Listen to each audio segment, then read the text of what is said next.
жаңа нені ма? өзім осында фирмада. Фирмада жұмысың ба? Жолшасың ба? Сен Люксембург дедің ба? Қандай жерде едің? Германияда. Жоқ, сен қазір Германиядасың ғой, иә? Иә, Германия. Жоқ, Германияда қандай қалада дедің? Нюрнберг дедің ба? Люксембург дедің ба? Люксембург па қандай? Жоқ, Нюрнберг деген. Нюрнбергсіңдесің, иә? Нюрнберг деген қалада. Нюрнберг.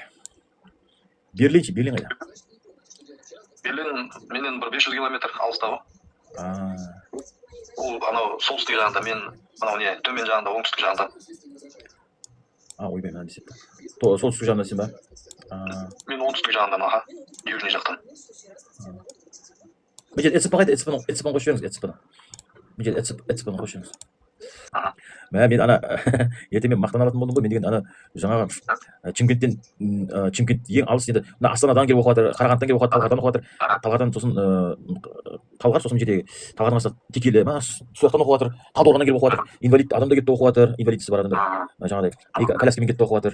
Алла тағала не беріп қойғанда кәдімгі дәреже. Мен енді Қызылордадан Шымкенттен келіп оқыды. Меніңше военный келіп оқыды. Содан кейін барып военный оқыды. Вот сейчас военный жұмысқа шығып кеткен, содан келіп оқыды. Сосын Қызылордадан заказчик келіп оқыды. Оның қазір түрмеден 8 ай болған түрмеден шыққан бір адам келіп оқып кетті. Өзінің ноутбук алып. Мен айтып отырмын ғой, ең қашық жер Қызылордадан келіп әдейілеп мына квартира жалдап келіп оқып жатыр деп не істеп жатсам, сен не болдың ғой, жаңа олардың астына мен Германиядан оқып жатыр деп мақтанып айта алатын болдың ғой мен. Германиядан иә, Қазақстан ойнамай қалды. Германиядан келіп оқып жатыр деп айта алатын болдың ғой мен деген. Германиядан қазақтар бар деп. Иә, енді сөйтіп әлем бойынша келетін шығар енді. Сөйтіп осылай оқытатын шығармыз. Алды да маған хабарласып еді. Так, мен Қытайдамын деді, ше. Қытайдамын деді. Сол жақтан оқысам бола ма? Біреу шықты, Италиядамын деді. Сол жақта жүріп жұмыс жасап оқысам бола ма деп ше. Әлемде оқып жатыр екен. Бірақ вопрос олар әлі істеген жоқ, сұрады да, сол жақта жұмыс жасауға бола ма деді да, сөйтіп ше. Мен айтамын, мен саған әлемде оқытатын болдық қой деймін ғой, мен жақсы Қазақстан емес. Болмайтын нәрсе жоқ. Бүкіл әлемге танымал болайын деп тұрсыз ғой. Соны айтамын да. Сол жан-жақтан өзіміздің қазақтар қарайтын болып тұр ғой біздің тиктоктарымызды. Әрине шығады ғой. Біздің аккаунт әлі қазақтікі ғой. Қазақстанның өзінің жаңалықтары кетпейді, бәрібір шығады бәрібір. Иә. Өзіміздің стримдерді көріп тұрасың, бәрібір қазақша сағынасың, қазақша киноны көресің. Мына шетелде бұрыннан кетіп қалған Қазақстанның азаматтары бар ғой, шетелге кетіп қалғандар. Солар өздерінің чаттары бар, өздерінің бір әлемдері бар интернетте. Бас қосып тұрады олар праздниктер сайын, Қазақстан наурызда деген сияқты. Сол сияқты. Олар кәдімгідей сағынады Қазақстанды. Олар қалса, бұл жерде қазақтарды көріп қалса, сенмен отырып, азан кеш отырып әңгімелесіп отыра береді болсын, дата сағынғаны ше. Сағынады ғой.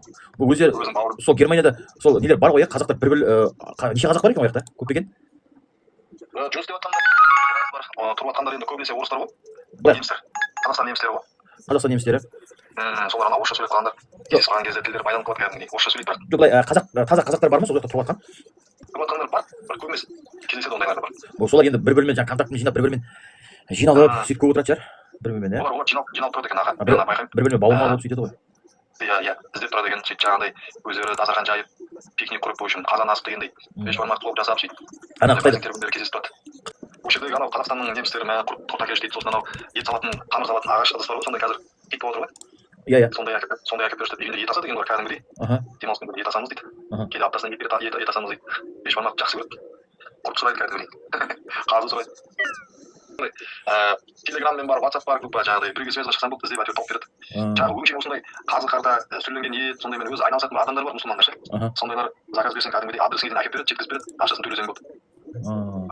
Неше түрлі жаңағыдай кәдімгідей интернет магазин ашып алған өздері. На любой сен өзің қалтаңа қарап заказ бере бересің ғой, еттерді, қазыны, шұжық бәрін әйтеуір көп қой.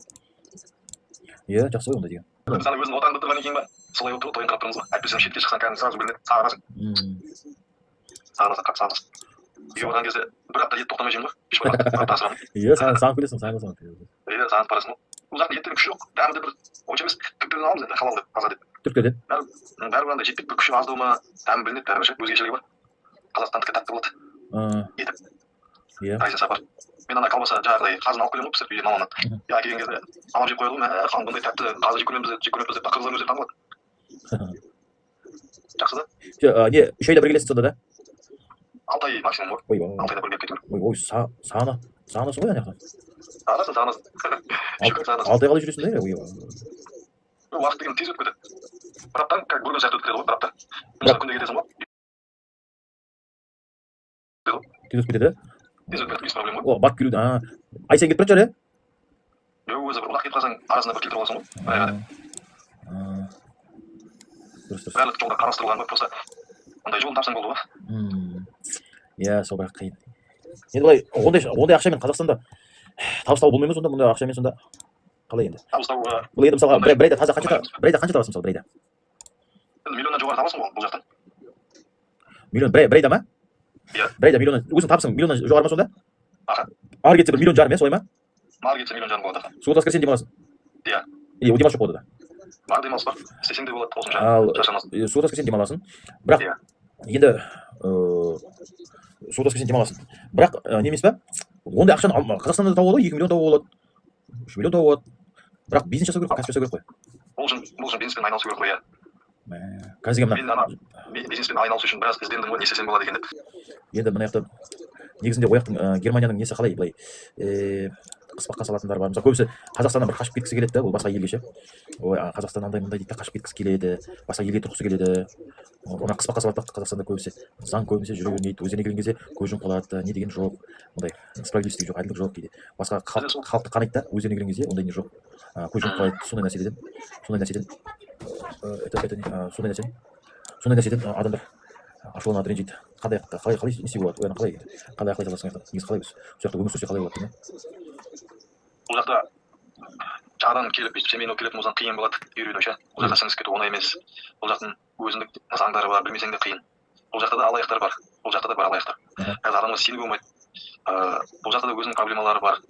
Бұл жақта адамдар наоборот Қазақстанға кетсек па дейді, адамгершілігі бар дейді. Немістер бұл жақта тек жұмыс үй, демалыс күні бір выходной бар. Демалса ода жоқ, үйде ода қимылдамайды. Бәріне эконом жасайды, өйткені бәрі қымбат. Сәл бір қимылдап қалсаң ақша, ауылында ашпасаң ақша, короче, налогқа төлеу керек, анау төлеу керек, расход. Олар да жетеді.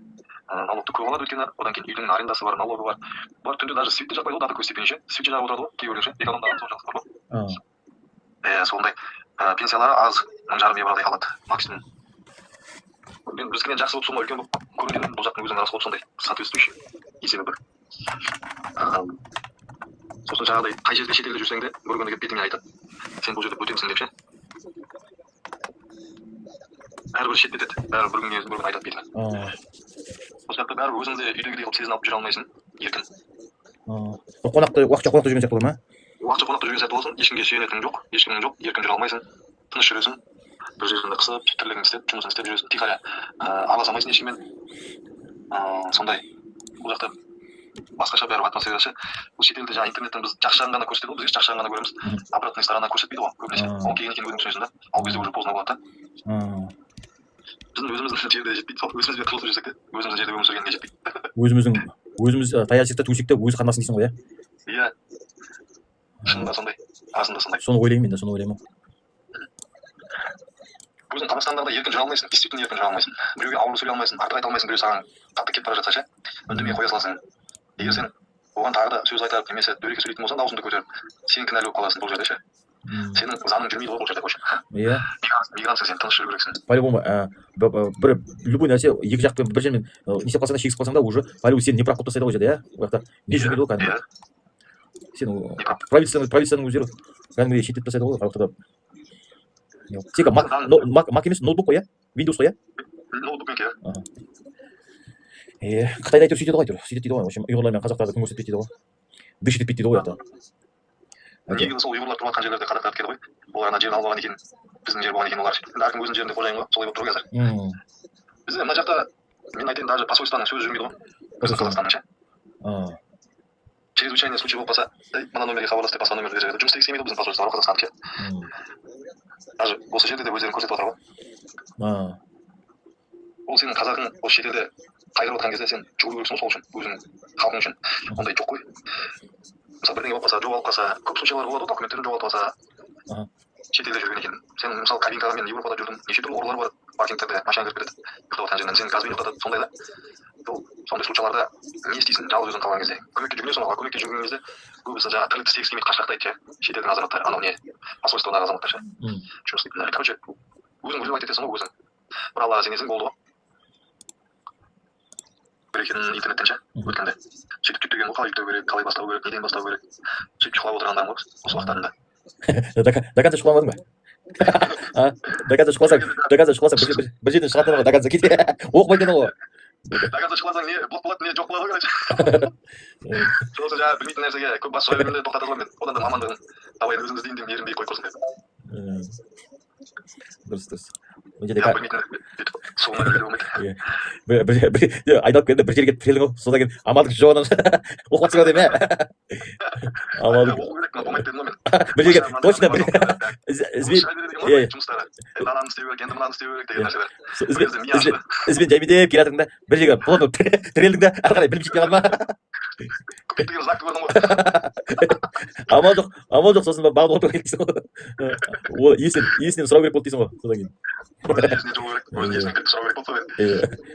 ана бұрынғыда мына интернеттен алып сөйтіп жаңа жасай беретін ғой адамдар ше өзіміз қарап кетеміз қазір оны 6 ай сайын бірдемелерін өзгертетін болыпты бір жылда тағы да бірдемелерін өзгерткен 2025-те өзгерді сосын 2025-тен 6 ай сайын тағы анау тендерға просто қатыса алмайсың соны өзгертті